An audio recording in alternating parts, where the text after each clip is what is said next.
Hi friends, welcome to Harmony Hills Home and Garden. I'm Jenny and we live and garden here in beautiful Baltimore, Maryland, Zone 7. Today's project is to do something with this entrance garden hill. This is the hill that takes you from our driveway up 7 steps into our courtyard, through the fence and into the backyard. And I want this to be a very pretty, welcoming garden. Right now it's pretty much a weed-infested mess. So let's see what we can do today to beautify our welcome driveway hill. In my last video, which I filmed, I don't know, 10 minutes ago, I planted this can-can rose right here on this hill on the fence. Now the can-can rose is red, it's a climber, it grows up to 10 to 12 feet long, I believe, and I'm hoping to train it left and right across this fence. So that will be a beautiful summertime rose show. But what I have in here otherwise is kind of random. It's weeds and it's random stuff. Got lots of chickweed, gotta go. Lots of lesser celandine in here, that's gotta go as well. Things that are in here that I want to keep include some forget-me-not, which are biennial, but I've had them in here so long now that they keep coming back every year. I've got some of the blue ones and some of the pink ones, which I really like. They're just starting to bloom, some of them. I have some ajuga in here that is struggling along, but it might be able to stay. It might do all right. I've got daylilies, the orange ditch daylilies that are wild and invasive. I want to get those out, but they're so deep-rooted. Every time I pull them, I leave roots behind, and so I keep having to fight them.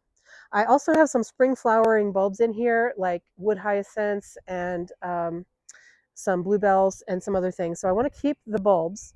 I have some native spiderwort in here, which is volunteer and pretty, I'll say, assertive in how it travels around in the garden. And I don't mind it. I like it when it flowers, but the problem I have with spiderwort on this hill is that it's top heavy and it flops over. It looks messy. So I don't know if I'm going to keep the spiderwort here or if I'm going to take it out. Yeah, so that's what's here now. I got to get the weeds out and keep the stuff that I want to keep. But then I also, the other day, I had a plant haul. You may have seen that. And in that plant haul, I had a couple of things that might come out here. That includes 10 cups of tete-a-tete daffodils. I think I could put at least 6, maybe more, of those in here, and that would be nice. I also bought 4 candy tuft of the snow cone variety, I believe. So those are a nice, bright, clear white flower in the spring. And then I have some, I think 6 of a magenta colored creeping phlox. Now, both the creeping phlox and the candy tuft are spring bloomers. The ones I have from the nursery are blooming right now, but I think they're a little bit ahead because they were in the greenhouse. The candy tuft and the creeping phlox that I have in the garden from years past aren't quite blooming yet. So next year, it'll be a magenta and white flowering show in here, but probably 2 weeks from where we are right now in mid to late March. So I'm guessing the last week of March, early April, roughly, is when the phlox and the candy tuft will be blooming together. So that's my thoughts for here. That'll be a springtime show, and then the rose will be a summertime show. And then I'll probably be putting some things in here like carex, which are native here and are great for soil erosion. They look like a grass. They're a sedge, actually. And they would look kind of like a little tufts of grass throughout here. And then other things that could go here are creeping sedums, creeping thyme, any sort of creeping plant. But I want to stay away from non-native invasives because I'm really trying to do better for our environment by not planting invasive plants. So I wouldn't want to put vinca in here. That's actually what we're trying to take out. And English ivy we're trying to take out of here. So that's what's happening today. I'm just going to start weeding and see what we can make this look like. Let's just try some stuff.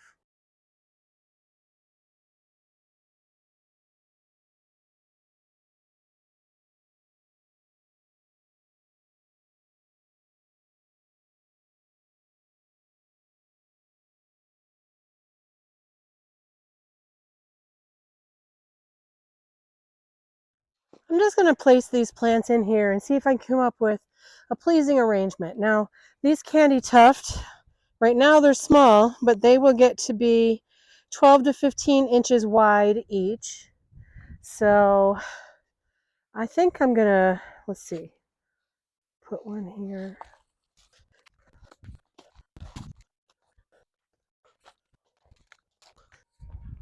That's fairly evenly spaced, right? Yeah, okay. I have 6 of these creeping phlox. These say they'll get to be 24 inches wide.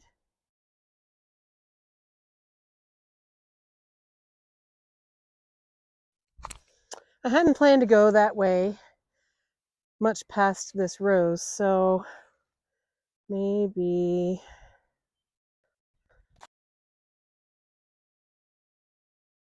Although if I want them to touch, I need to pull them closer together because they're more than 2 feet wide right now. So this is spiderwort. It can go. So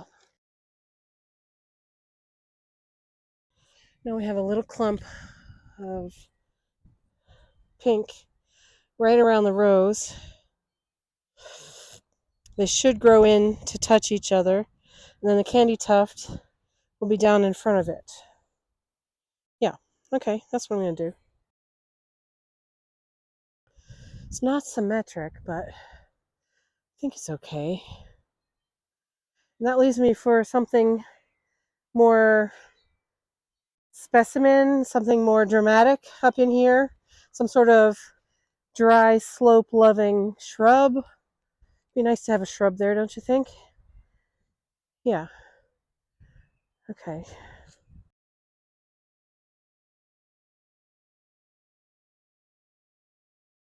Tell you what, gardening on a hill like this is not for the faint of heart. Well, strong ankles. My feet are going to be sore tomorrow.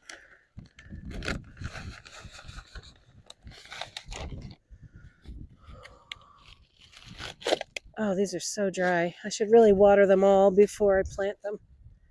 Get the hose.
Okay, so I got the candy tuft and the phlox planted. 6 phlox, 4 candy tuft.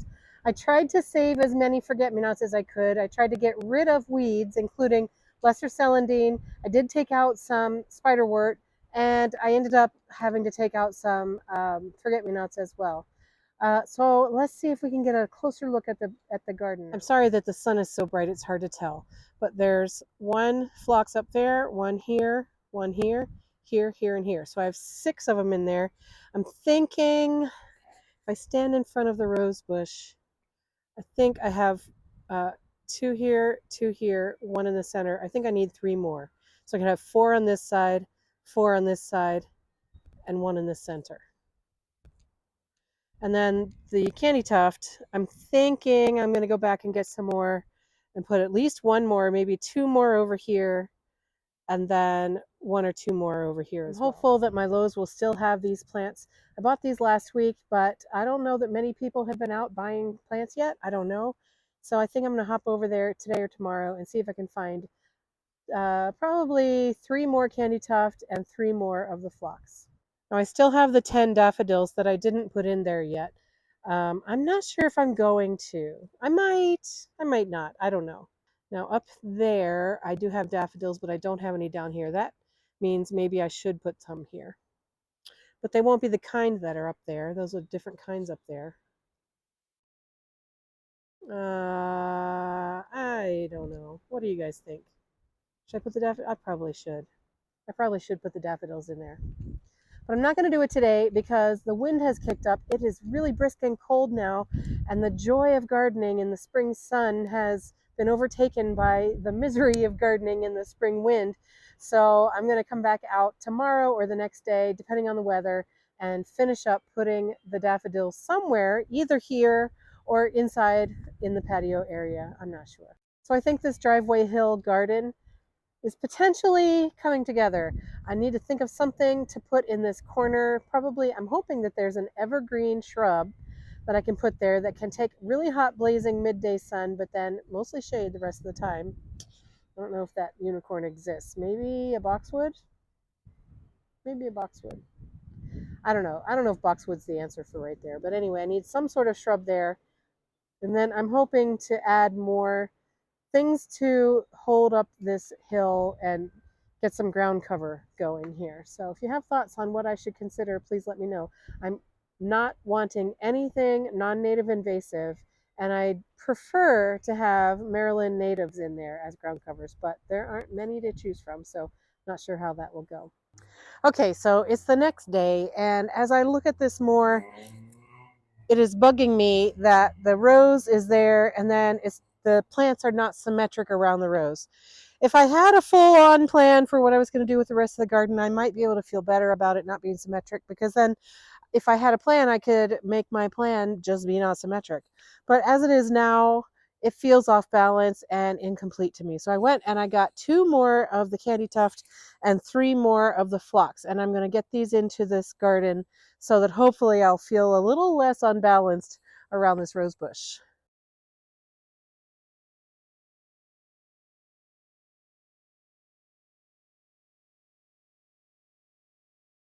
Yeah, I think once these get in there, it'll make me feel better. So, shovel, biotone, gloves, let's get to it. All right, so I've got some wood hyacinth, vinca, and spiderwort here. I'm just going to sacrifice all of those things for this candy tuft. If I can do this without falling down, which may or may not be possible.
Ah, yes.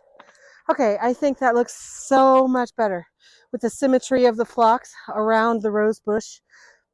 And now I have blue and pink forget-me-not plants scattered through there.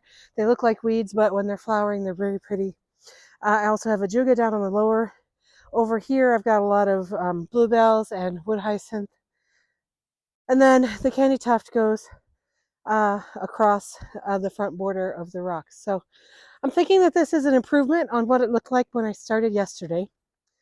I'm hopeful that by keeping this well watered as it becomes established, the rose will thrive here, and hopefully also this phlox and the candy tuft, both of them will thrive. This time next year, hopefully we'll have beautiful show of phlox that has grown in to start touching itself more, and the forget-me-nots can self-seed and regrow as they do, randomly volunteering wherever they do. I still have in mind that I want to do something up on this section, some sort of specimen plant, some sort of evergreen. I'm not sure exactly what. I'd like it to be native if possible, but I don't know what native evergreens there are that might go here. Maybe nothing. I don't know. I'm going to take a look at all the plant lists and see if I can find something native evergreen to go up in that corner, or if not, then some other type of preferably native plant to hold that slope up there. I'd like to have something a little bit tall to hold the corner though, so for interest. So I don't know. And then down here where the ajuga is, maybe I'll be putting some Carex down there, or maybe I'll be using Carex down the driveway along the hill as it goes down. So I don't know. It's all a work in progress, folks. But anyway, I think this is better than when I started. I'm going to get the water onto these and make sure that they all get watered in really nicely. But other than that, this project is done for today.